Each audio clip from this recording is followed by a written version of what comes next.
Bouyon! Ay, ay, ay. That's like a sauce, man.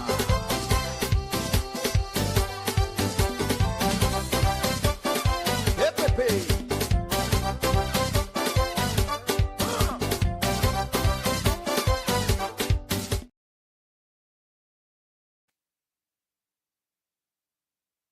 Let the rhythm inspire you at the St. Lucia Jazz and Arts Festival 2026. Pure Jazz. Tuesday, May 5th, Grammy-winning Esperanza Spalding. Then on Thursday, May 7th, Branford Marcellus Quartet. May 6th, Kingdom Night, Gospel Powerhouse Thai Tribet.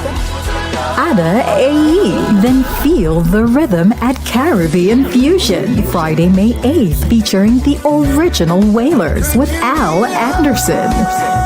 Skip Marley has the band. Imran Nerdy, Dexter Daps. World Beats. Saturday, May 9th, Afrobeat sensation Thames. Princess Lover, X-Man, Lou City, October 4, and Ella May. The Ultimate Celebration, Sunday, May 10th, featuring the legendary Billy Ocean. Beverly Knight, Mervyn Wilkinson, R&B icons Brandy and Monica. Online tickets available at stluciajazzandartsfestival.com.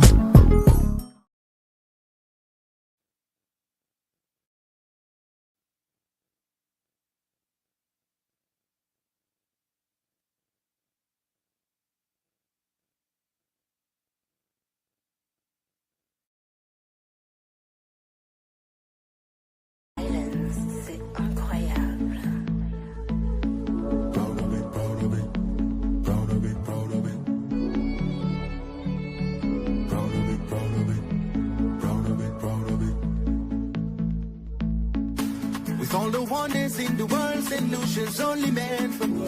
So much history to be told and so much more for eyes to see. The colors feel the love, I can tell you all the way. Proud of it, proud of it, proud of it, proud of it. It don't matter where I voyage, it don't matter where I roam. Majestic becomes Good night, and welcome to another episode of Bouyon. Of course, I am your host, Peter D, and tonight I am so happy to have with me in the house some amazing people to talk about autism. You know, autism attacks so many lives and so many people, and I am so happy that I have a panel to really get into that discussion. Once again, I want to say good night and thank you guys for being here.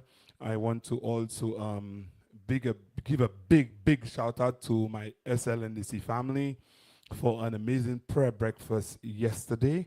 I want to also say condolences to Mr. Wright, condolences to my member Albert, who's lost a family member. I want to say condolences to you guys.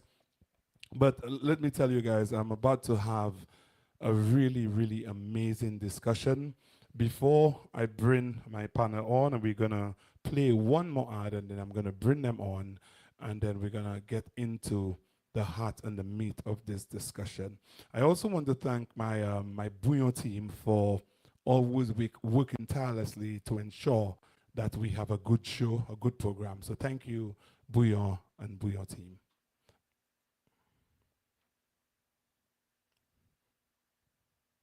Let the rhythm inspire you at the St. Lucia Jazz and Arts Festival 2026. Pure Jazz. Tuesday, May 5th, Grammy-winning Esperanza Spalding. Then on Thursday, May 7th, Branford Marcellus Quartet. May 6th, Kingdom Night, Gospel Powerhouse Thai Tribet. Ada AE. Then feel the rhythm at Caribbean Fusion. Friday, May 8th, featuring the original Wailers with Al Anderson. Skip Marley has the band. Imran Nerdy, Dexter Daps. speaking. World Beats, Saturday, May 9th, Afrobeat sensation Thames. Princess Lover, X-Man, Lou City, October 4, and Ella May. The Ultimate Celebration, Sunday, May 10th, featuring the legendary Billy Ocean. Beverly Knight, Mervyn Wilkinson, R&B icons Brandy and Monica. Online tickets available at stluciajazzandartsfestival.com. Hello, hello, hello, and good night, good night. Welcome, welcome, welcome, welcome to our Bouyon talk show. I want to say a big welcome to our guests. I want to say it's a pleasure, it's an honor having you guys on. I want to give you all the opportunity to introduce yourselves as I always do. I never do that. I allow you guys to say a little something about yourselves. Tell the people, tell our audience who you are and what you're all about. So Shauna, we want to start with you. Let's talk with you. Okay, hi, my name is Shauna Bobbitt, and I am a mother to a beautiful 9-year-old girl, and I am a first-year teacher at a school PS 307 in Brooklyn. I'm also graduating next month from Bank Street College of Education with my master's in education. Oh, wow, nice. Congratulations. Thank you. All right. Janice? Hi, my name is Janice Tobier. I'm a special education teacher right here in Brooklyn. I work with Kids Centric and Achieve Beyond, and I work with students with various abilities. Thank you, Janice. And Delia? Talk to me. Good night, everyone. I am Dr. Delia Samuel. Career-wise, I'm a mathematics professor, but I am also the mother of two beautiful autistic young men. I am also autistic. You know, wow. It's going to be an interesting conversation. So, Dr. Sel, let me ask you, before I go into what is autism and all of that good stuff, how old are your sons now? My sons are 20 and 17. 17. Nice. Okay. All right, guys. Let's look at autism. When people think of autism, they think about, I don't want people to know my child is that way. What is autism? And I know there's a general definition for autism, but from your perspective, what is the definition of autism, and how do you see autism and how it plays in or affects lives of children? And I want to start with you, Delia. Okay, I will start by saying what autism is not. That's an interesting perspective, right? It's not a disease. It It's is not. not something to be cured. Autism is lifelong. So if you look at some definitions online, you might see it's a deficit, it's a disorder, all negative words. Mhm. So I would characterize it as or describe it as a neurodevelopmental condition that affects the way an individual communicates, behave, and makes use of his senses to understand the world around them. And from the autistic brain, I am autistic, so I'd like to tell you what it means in the eyes of people with autism. It's just another way of life. It's just another path that we are walking. It's a different way of being. There's nothing wrong with it. We just arrive at different things in various ways, possibly not like the neurotypical people, but this is what it is, a different path. Mhm. Wow, interesting. And Shauna, I'm gonna come back to what you've discussed there, but Shauna, what are your views on So autism? for me, when someone asks me about autism, I tell them, being a first year special education teacher, that, you know, everybody is unique in their own way. Some people may think that individuals with autism lack emotions or all act the same, But no, that's not the case. Every person is unique in their own special way, and they have a different way of seeing other things and reaching to that outcome. Thank you for that. Janice? When someone asks me about autism, I'll piggyback on both what Shauna and Dr. Samuel says. It's not a disease, and it's every child has a unique ability. And that's what we first have to identify when a child is presented as autistic, because there's some strength in that child, and what you have to do is to build on it to help that child get to where he or she can perform. Because there, some are better at music, some are better at math, like Dr. Samuel, some are better at art. So it's just identifying that child's strength and then building on it before you can actually um, ca- categorize them as behavior. Or and they do have behaviors, but if you know how to communicate and help them express themselves, even when they're nonverbal, they know how to express their needs. You, Mm-hmm. you know, you just said something there, right? And one of the things we know about autism is that no two individuals are the same. Everybody is different, right? Somebody might not like loud music. Somebody might show extreme amount of love and affection, and some might be very closed up and not be affectionate. So why is it that people exhibit different behaviors when they're autistic? And I want to put that question. I'll pose that question first to Dr. Samuel, and then anybody can piggyback on what she said. Well, I could answer that by saying we are all different. So, autism is a spectrum. That's exactly what it is. So, we go from um, people with mild disabilities to severe disabilities, like one of my sons. So, one son is, I would say, has moderate disabilities, while the other one has severe disabilities. So he is nonverbal. He's at the level of a 1 to 2 year old, even though he's 17.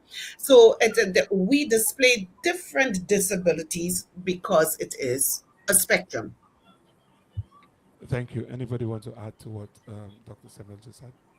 I agree with Dr. Samuel. The same thing in my class. Like, my class is a self contained class with 8 students, and each of my students all have their unique way of doing anything. Pretty much, I have a creative one, I have one that loves music every day, comes in, talks about music nonstop, so I know I can reach to him through music. I have another student that loves cartoons, knowing that, I have to be animated with her.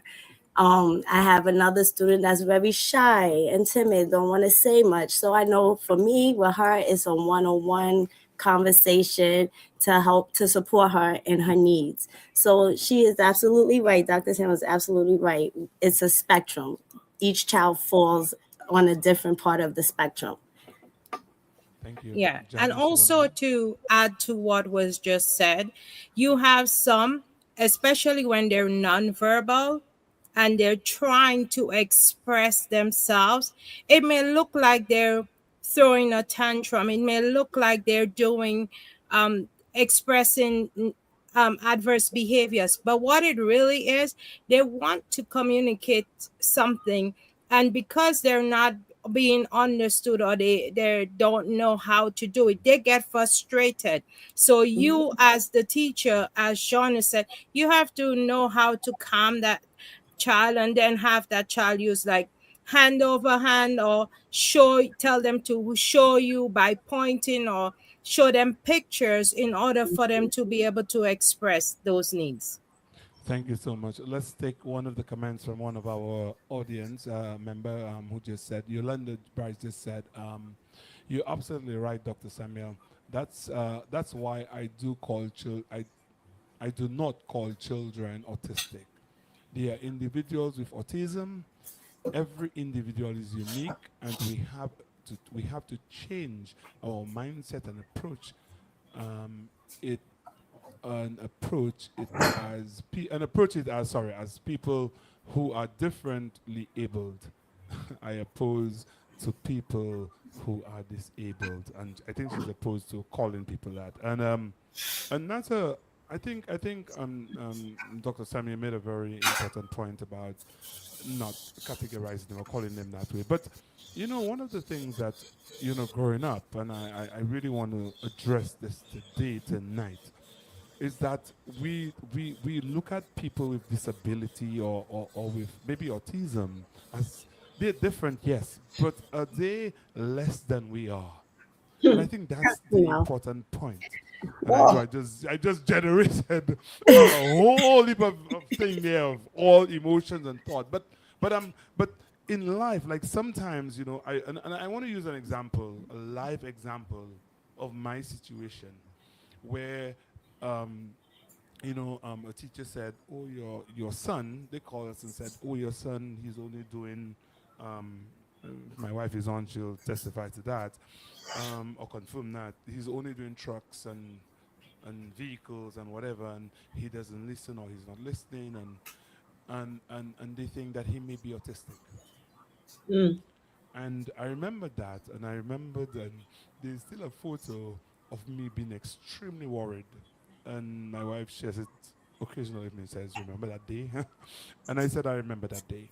And I remember the day because I remembered we went to have an assessment done on a Saturday, it was. And my son was there with us, and then we were in an elevator. And he was assessed in the elevator, unknown to us. Just the professor just asking him questions, having a conversation, and they interacted. And she says, "He's not autistic. He's fine. He's capable young man. He's good."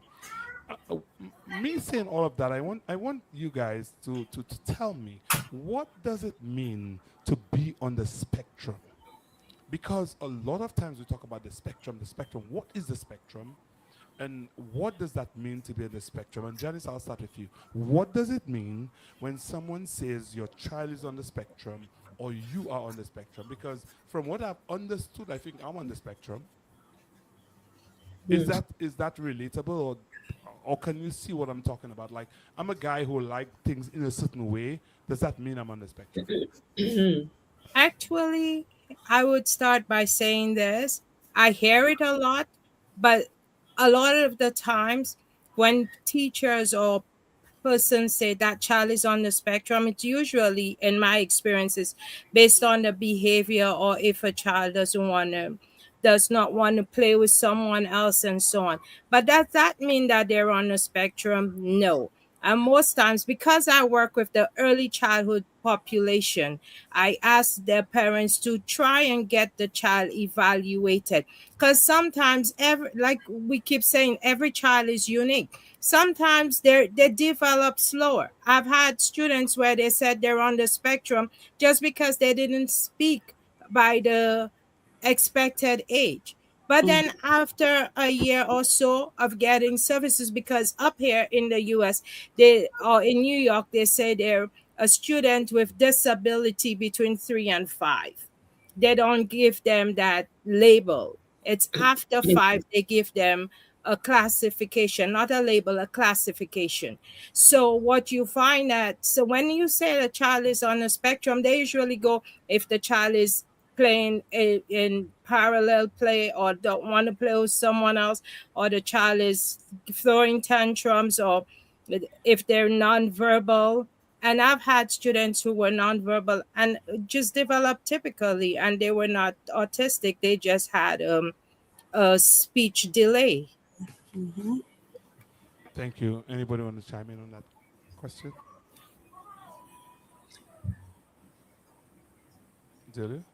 I would say when someone is on the spectrum, there are certain red flags that would pop up. So I'll give you an example. Autistic individuals love routine. They're extremely structured, extremely organized. But you may say, but I like routine. I have a routine to my day that I have to keep to. However, what happens when your routine is disrupted? How do you behave? Do you hit your head? Do you scream? Do you scratch people? Do you Are you aggressive? Do you injure yourself? Are you in a situation where you just cannot cope? This is what happens with children who are autistic or individuals who are autistic. So, for example, I'll give you a situation with my children. So, there's a particular route that say we take to bring him to school, right? And in Minnesota, there's always construction. So sometimes we have to deviate to another route. All right. My child would not understand because he knows the route. So he might take his iPad and bang on his head. He might start screaming. He might want to get out of the vehicle. Where are you taking me? I need to get to school. So it is the level at which we cannot cope with this particular characteristic. So routine is one.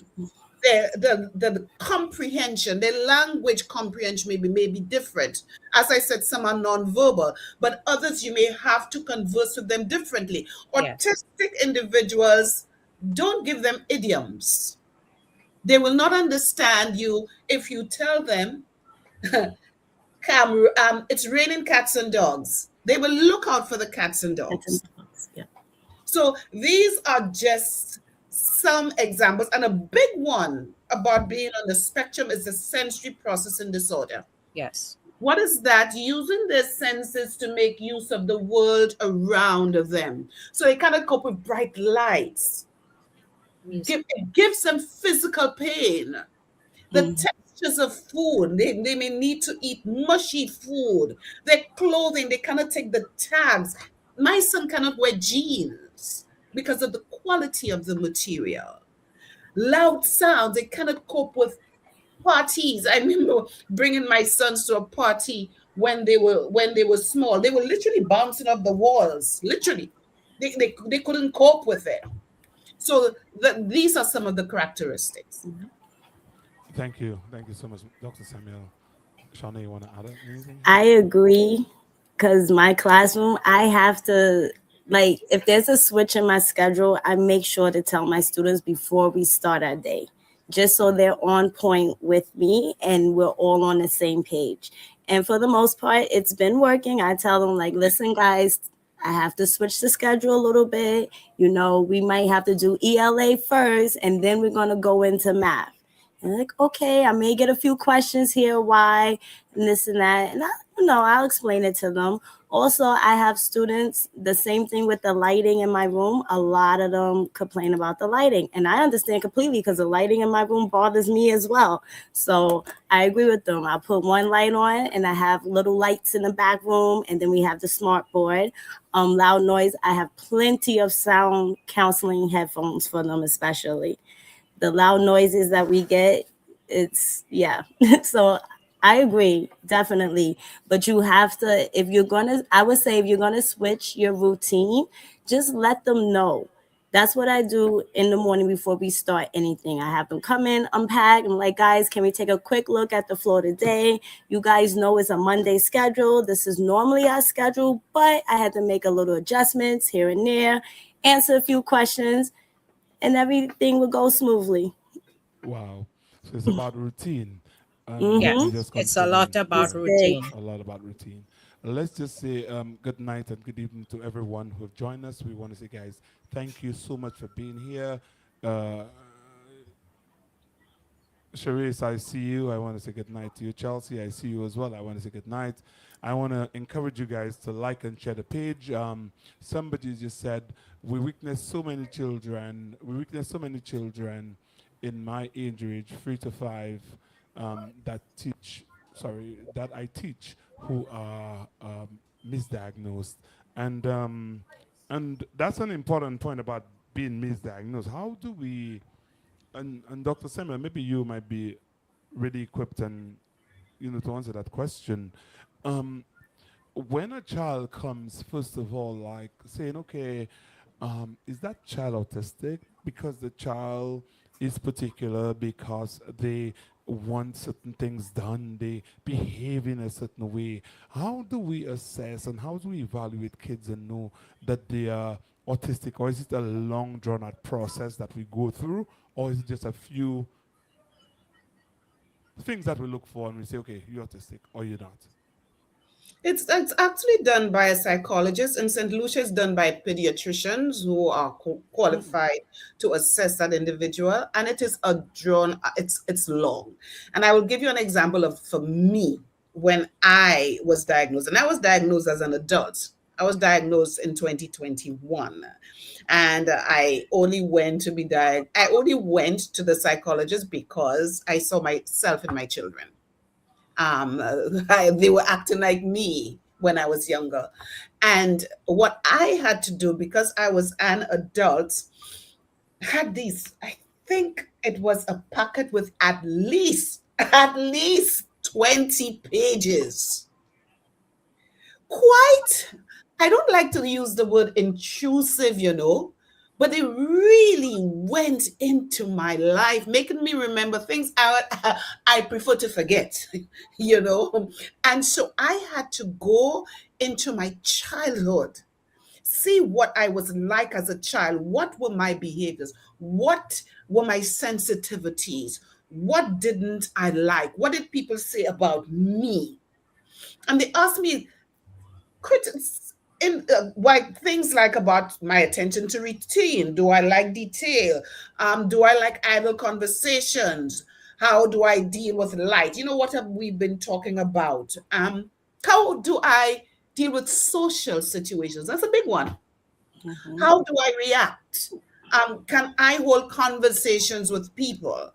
And after that, my family members had to be interviewed about me. Ah, And then after that, I had to go to the psychologist. I think I sat there for over 2 hours, and she was just asking me questions, asking me about my behaviors and giving me different scenarios. How would you behave if you were in that situation? What would you say to that person? Um, are you extremely honest? Which I am. I this is something I'm working on. I just say as is. I'm extremely frank. I'm extremely honest. I cannot deal with lies. It's almost as if this is it's a no for me. And so I had to deal with all of that. And after that, she told me that it's obvious you're autistic, but without intellectual impairment or without need for support. In other words, I don't need help from anybody. I can live alone. And the same thing happened with my children when they were diagnosed. One was diagnosed really, really early. He must have been about 2 or 2.5. And the second one was about 4. And the 4-year old, what happened with him is that he started speaking when he was 2, but he lost words. He just lost all his words. And I noticed with the way he used to play with toys, and his fixation for different things and his rocking back and forth and so on, and he was diagnosed with autism. Again, I had to go through all of this paperwork, which I honestly have difficulty with it. It's just too much paperwork for parents, to go through. And ask so many questions about him. And then they had to question him, bring him in a room, watch him play with blocks and with cars, and see his attention span. And some people confuse autism with ADHD. Mhm. However, a lot of autistic individuals do have ADHD, but some do not. And Mhm. so they think that people who have ADHD have autism, not necessarily. Really. Both of my sons have both. So it's a lot of you answer questions, but it's a lot of observation as well. Yes. Wow, thank Yes, it you. is. Shauna, you want to chime in here? Yes, as I was listening to Dr. Samuels, where she said that a lot of people say that autism and ADHD is the same, and it's not. They may have the same, let me see, like the same, I want to say qualities, but I'm not too sure if that's the right word, but it's not. My daughter was diagnosed with ADHD and she doesn't have autism, but it's a lot of some of the same, um, oh, what's the word I'm looking for? Is it Drawing a blank. characteristics? I don't know. Yes, Dr. thank Samuel. you. Thank you so much. The same characteristics I see in her, I see in some of my students as well. So all I like, what I really want is for us as humans to understand that there's a difference between autism and ADHD. And like Dr. Samuel said, one may have both, the other may not have one or the other, but there is a difference. And you have to understand it's going to take a lot of communications. It's going to take an open mind to work with individuals that are autistic and a lot of patience. Communication and being open minded, I think, are the most strongest things that we can have to help individuals with autism. Thank you for that. Janice, do you want to add anything here? Yeah, because I'm in the early childhood section, I piggyback on both what Dr. Samuel and Shauna says, but at the same time, and that's what sometimes turn the parents away, is those packets.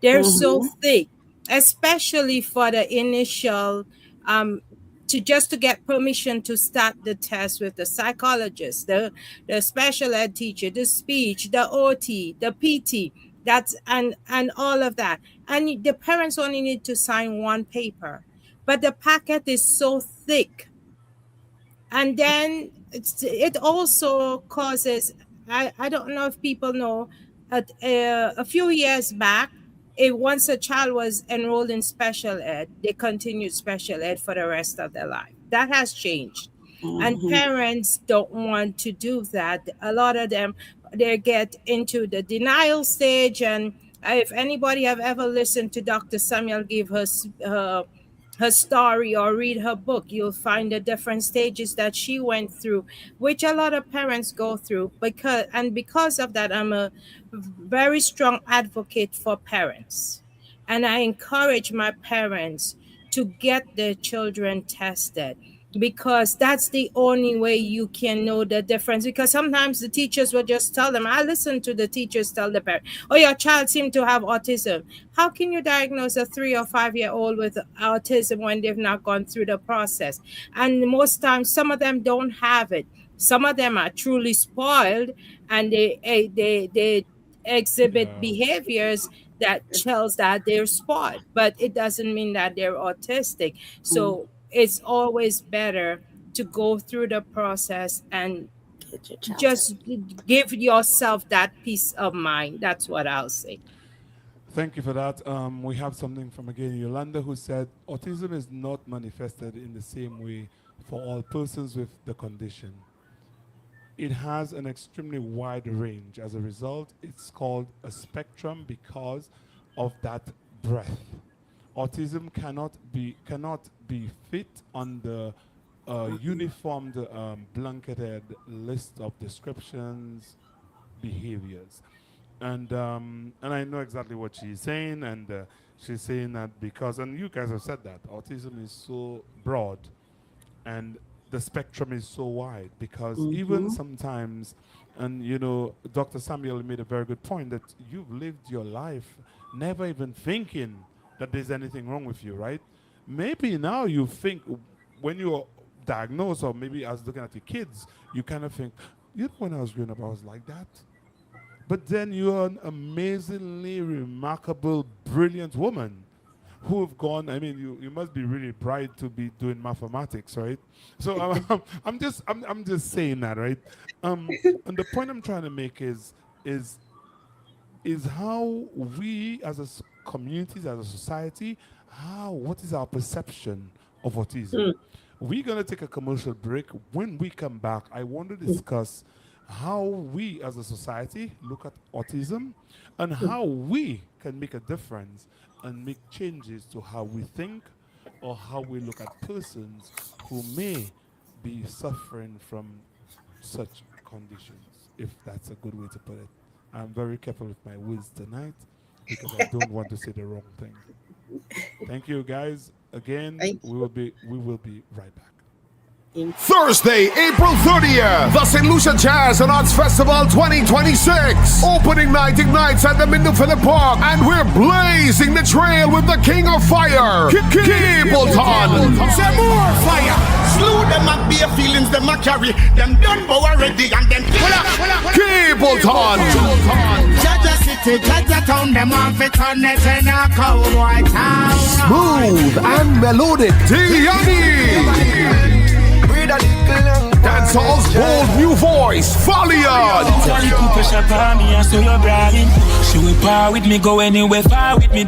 King of Bouyon, Asa Bantan. Country power with international star You say that your new love's not Amber Digby. St. Lucian country icons L.M. Stone and Siobhan Seeley. Plus a special tribute to Kaiso legends. Thursday, April 30th at the Mindu Phillip Park. Be there. Tickets online at St. Lucia Jazz and ArtsFestival.com and physical tickets at regular outlets. Let the rhythm inspire you at the St. Lucia Jazz and Arts Festival 2026. Pure Jazz. Tuesday, May 5th, Grammy-winning Esperanza Spalding. Then on Thursday, May 7th, Branford Marcellus Quartet. May 6th, Kingdom Night. Gospel powerhouse Ty Tribbett. Ada AE. Then feel the rhythm at Caribbean Fusion. Friday, May 8th, featuring the original Wailers with Al Anderson. Skip Marley, Cast the Band. Imran Nerdy, Dexter Daps. World Beats. Saturday, May 9th, Afrobeat sensation Thames. Princess Lover, X-Man, Lou City, October 4, and Ella May. The ultimate celebration, Sunday, May 10th, featuring the legendary Billy Ocean. Beverly Knight, Mervyn Wilkinson, R&B icons Brandy and Monica. Online tickets available at stluciajazzandartsfestival.com.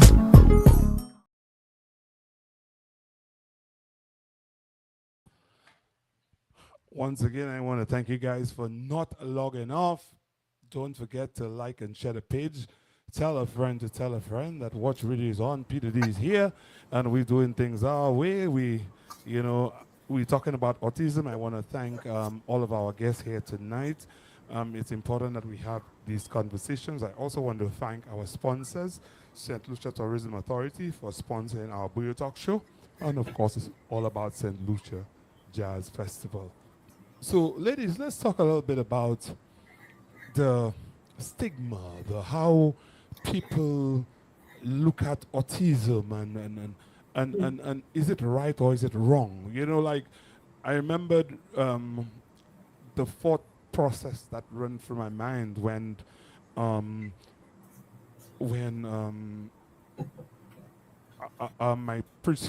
son preschool said we think you should get him assessed and so on. I remembered all of the emotions that run through my head.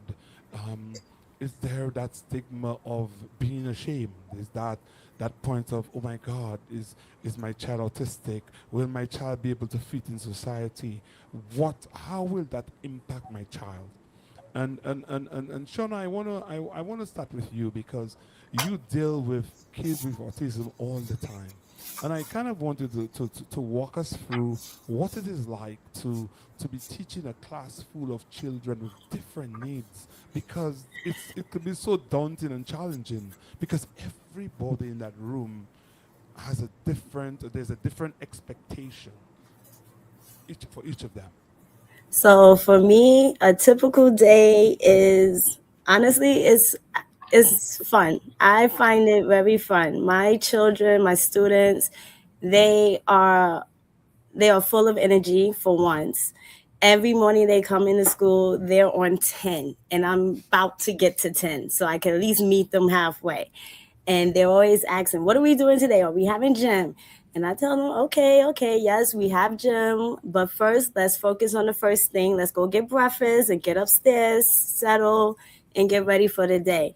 Um, it's like you said, it's a lot of different personalities in the class. So I may have one student I want to ask about the whole day, and then the other student want to ask about the prep schedule, what time are they going to gym, and it's a lot to handle. But you have to understand and know, okay, you have to give me 1 minute. I'm going to answer your question. Stay right here. Don't move. Stay right here. And then you talk to one student, answer that question, go to the next one, answer that question. And then after that, I usually ask everybody if they have any more questions throughout the day to check in. I also do my check-ins with them, especially if I see throughout the day like they're having a rough time. It could be during recess, lunch, even when I'm teaching a lesson. I see the frustration if they're not getting something. So I always tell them, if you don't understand something, please let me know. That's my job. That's what I'm here for. And we always use our check-in system. So I'll ask them thumbs up if you understand, thumbs to the side if you're still confused, thumbs down if you don't understand. And yes, it's a lot to remember, Okay, all right. but it So, helps. It helps. wow. Janice, you want to add up? Yeah, when you talk about the stigma, a lot of people tend to say, or when they see individuals who are autistic, they have this, like, if you meet them outside. I've had students with their parents when we go out or we're in the play yard or something. Some people look at them when they have their meltdowns and so on and say, oh, they just don't know how to behave. And some teachers say, oh, I don't want to deal with them, you need to take that student, and so on. But they don't take the time to understand. Sometimes I have to say, no, you have to ask the child, because some of those who speak, you have to give them that time to express themselves. And I think that's why I'm glad that I'm part of HAPA, um, and in St. Lucia, where I'm the secretary and Dr. Samuel is the president. And that's been since 2015.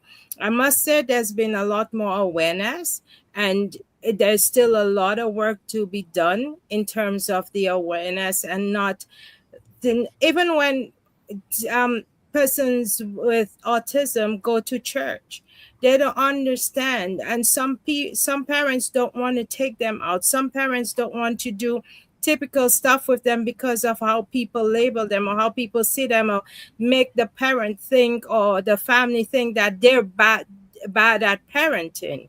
And that's not the case.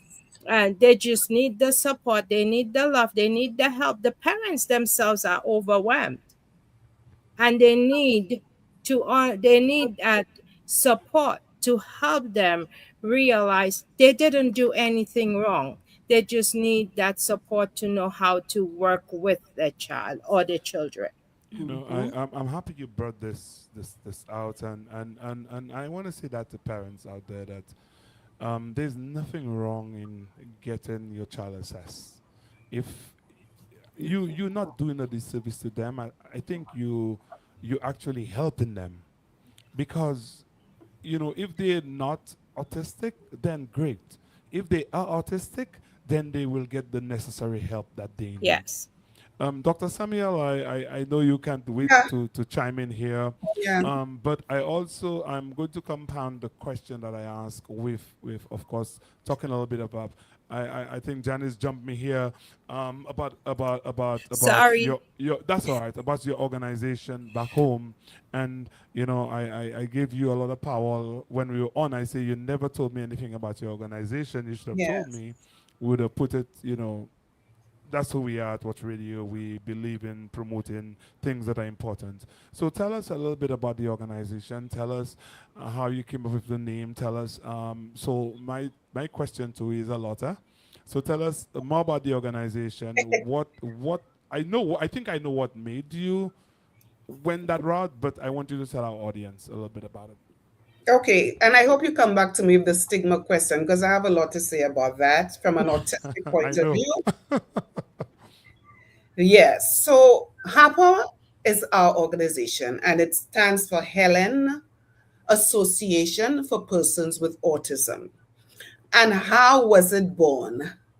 So it was from my story. As you know, I have two children with autism, and I went through a grief process, denial, confusion, a lot of anger, a lot of guilt.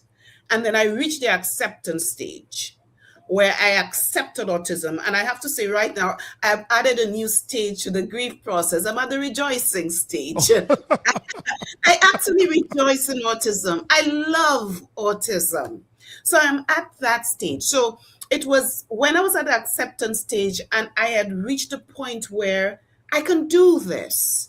And I saw so many parents in speaking to others, so many parents were still angry and so much in denial.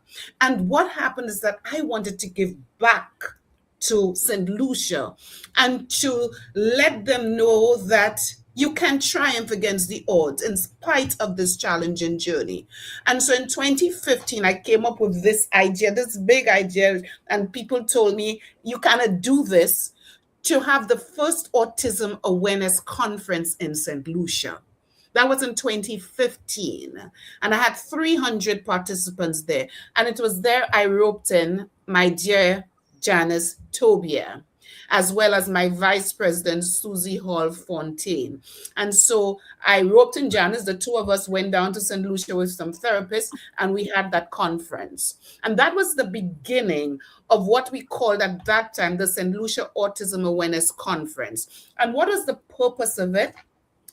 To promote autism awareness in St. Lucia, and not only awareness, acceptance, and to help families, to help them to get the resources that they need, and to help them to navigate. It is not an easy road, this difficult journey of autism.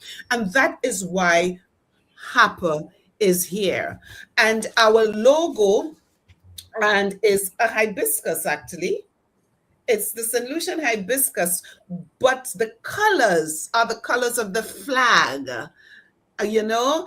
And why? We chose the hibiscus. It's a familiar flower, but it's unique and it is beautiful, which is what every autistic individual is. You are unique.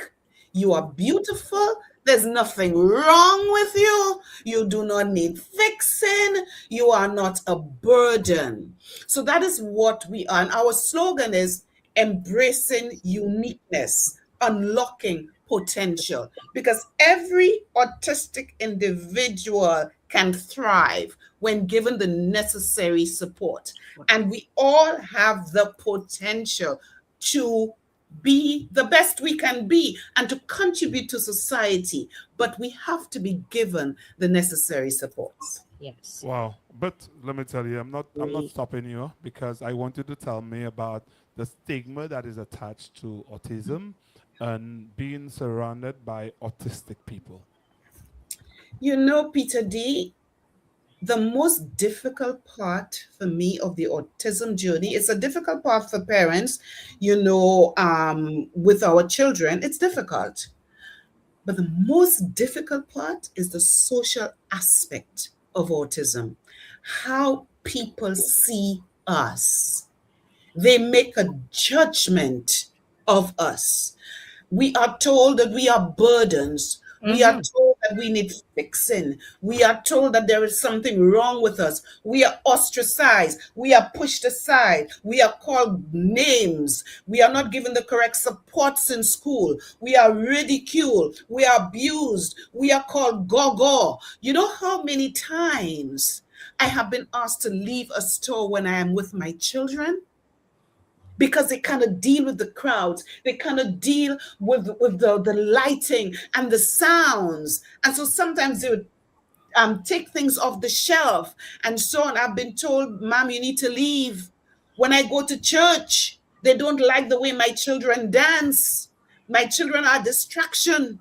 You need to leave. This is the stigma. This is what is happening. And you see, there's a stigma on all mental illnesses. As long as there is some form of mental illness, no, you have to be ostracized. You're not like us. You are Mm-hmm. different. They cannot cope with differences in people. There is a lot of ableism in society. What is ableism? Where they look at us as less than, and you cannot fit in. So I'll give you a simple example. Imagine a world or community where there are only short people. The tallest person is 5 feet. And so everything is built for people who are 5 feet or under. The doorways are for these people. The cars are made for them. The houses are made for them. But all of a sudden, some mothers gave birth to children who grew up to be over 5 feet, 6 feet. What happened when they passed through the doorways? They started bumping their heads. They could not fit into the cars. They could not move properly into the homes. They became physically ill or bent. What did the rest of society say? Why are you so tall? You're not like us. You Mm-hmm. need to be cast aside, pushed aside. They're called names. Tolly, you are so ugly. Abusing them. When instead, they could increase the height of the doorways, make better cars Yeah. to enable them to thrive. It is the same thing with autistic individuals. All we need, all we need is love, respect, and support. Amen. Mm-hmm. That is all Wow. we need, and we will Wow. thrive. Wow. That's powerful what you just said there. Guys, let's I know our time is running out. We have 8 more minutes, and that's Wow. the thing in Bouyon, right? When you start to get to the meat of the thing, is when the time is ready to end, right? But I want to say all good things must come to an end, and so must Bouyon. But before we go, we look at autism and autism awareness, and it's all about autism and humanity. Every life has value. And I want from your perspective, ladies, to tell me what you think or how does that uh, uh, theme for Autism Day, Autism Month, how do you when you hear that theme, how do you relate to it? And I want to start with you, Janice, and then we'll take Sean, and then we'll go to you, Dr. Samuel. When I hear that, I get excited. And I'll tell you why. Because that there's always Mother's Day, Father's Day, Children's Day, and so on. But when I hear that for my students, I get very, very excited. And I I look forward to wearing the blue. I look forward to us doing the various activities in the school. Um, I look for us being able to celebrate the child and their abilities, my students and their abilities, not only them but also the parents, because like on April 2nd, I told everybody in my different schools, make sure you wear blue to celebrate my students. And then I did when I went with my students. I when I got to school, I I celebrated them. I did things, whatever they liked. I make sure that that day was all about them. It wasn't about the usual day. I just made it about them. Or sometimes I brought those who are sensory. They got a little sensory toy. They got something that would make them happy and allow them to be celebrated. Because, like you said, they are humans too. They're no less than us. And I came from a family with all at the time I didn't know they were autistic, but I had in the I'm from a family of a few persons with autism, and And now I have come to understand. And before growing up, they call them dummy. They call them all sorts of names. But now I understand who they are and what they're human, just like any one of us. Thank you so much, Janice. Shauna. Wow. Yep, I agree with Janice. So every life has value. I want everybody to understand that and know that. And that's something that we should all carry with us. And when we carry that with us, we create a more compassionate, inclusive world where we can help one another, especially individuals with autism. And I honestly, I celebrate my students every day in anything that they do. It involves giving stickers, verbal praises. We do little dances here and there, Oh, yes.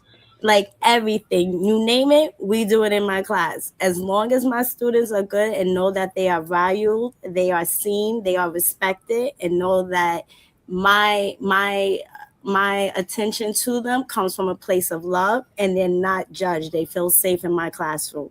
So that's something that we have to carry with us. And we also need to let people know that autism is something that you should not fear or misunderstood. Take the time out, open mind, communication, that is all key. Thank you, Shauna. Dr. Samuel. I love the phrase every life has value. Not one, not some, but every life. Neurotypical, neurodivergent, you are all important. We all need to be valued and respected. It is a basic human right. So celebrate each other. We know the phrase do unto others as you would like them to do unto you. I also say, do unto others as you would like them, they would like you to do unto them. Value people, respect. Education is not for some, it's for all. All of us have to be celebrated. All of us need love and acceptance. I see. You know the movie Avatar? I see you. I see the autistic individuals. Get to know them. We are beautiful. Get to know us, and you would love us and understand us. Become aware, Mhm. accept, and include.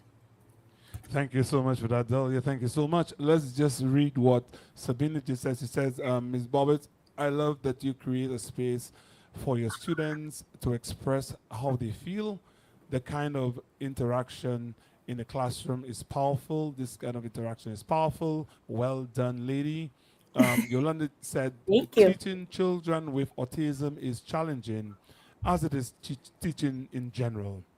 The sad thing is that most people equate autism with unintelligence or difficulty in learning. Many children with autism have incredible IQs and have abilities Yes, they that do. are far surpass that of Yes. their peers.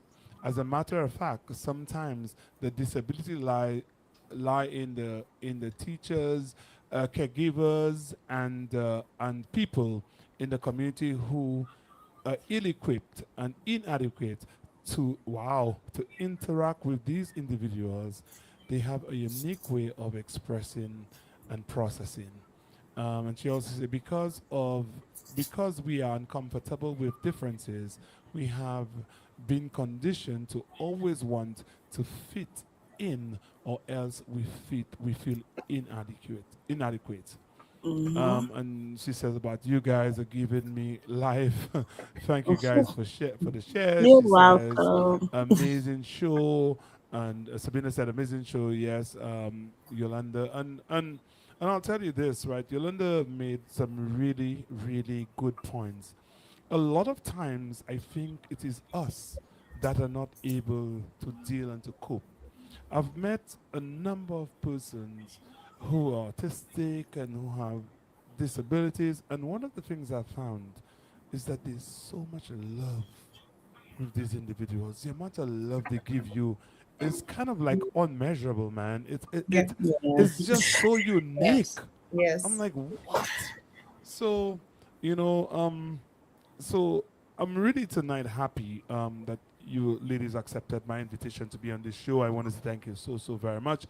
One of the things I do, I like to say I want to do a part two. I think I want to do a part three as well. Part two and then part three. I think it's important. I think for me, educating and letting people know that we should not be ashamed. We should not hold it against persons or Mm-hmm. our children who are suffering or or who are autistic. We should not hold it against them. We should love them. We should embrace them, Yes. and we should teach them. Yes. And I think that's important. But before we go, normally on my show, I like to have the last word, and I will. But I want to give each of you guys 30 seconds to address the audience and say anything that you want to say. And Shauna, I'll start with you, and Janice, you next, and then, of course, Dr. Samuel will be last. Thanks for having me on the show. This was a blast. I had fun, and I don't know how much I can stress this out. Be a support system for the families, especially for the students. Be an advocate for the students and the families. And just remember, like I said, like we all said tonight, everyone is unique in their own way, but we have to have an open mind and be inclusive and accept everyone for who they are. Love is strong. I just, yeah, love is strong and just accept them. Thank you very much, You're Janice. welcome. And I piggyback on what Miss Bobbitt says. Love. I think the key word is love and embracing each individual's uniqueness. And when we do that, it helps the parents and others to better Mhm. understand who they're dealing with. And I thank you for having me, and for the audience having me. And I think just remember to love, embrace, and remember everyone is unique and has a different potential. Thank you, Delia. I want to tell the audience to stand with us, stand with our organization, HAPA, because our goal is to build a community where no autistic individual feels alone and feels invisible, where no parent feels alone, where no educator feels unsupported. So stand with us and make things happen to promote inclusion. And a final word for the parents who are walking this journey, the parents of autistic individuals. Kudos, kudos to you. Big up to you. And I want to let them know that they are enough, that they are enough. And in the same way that they love their children unconditionally, to love themselves unconditionally Yes. because they deserve it. Thank you so much. Thank you so much, Dr. Samuel. I want to thank you guys for joining us on, of course, Bouyon tonight. I want to thank my guests for being here. Don't forget, you guys have a platform to talk about autism. I want to, tell everybody out there that every life has value. Every person has value. Let us treat each other with respect, with kindness, and with love. Once again, I want to say thank you for being on Bouyon Talk Show tonight. Good night, goodbye, and see you guys next time. Good night. Good Good night. night. All right.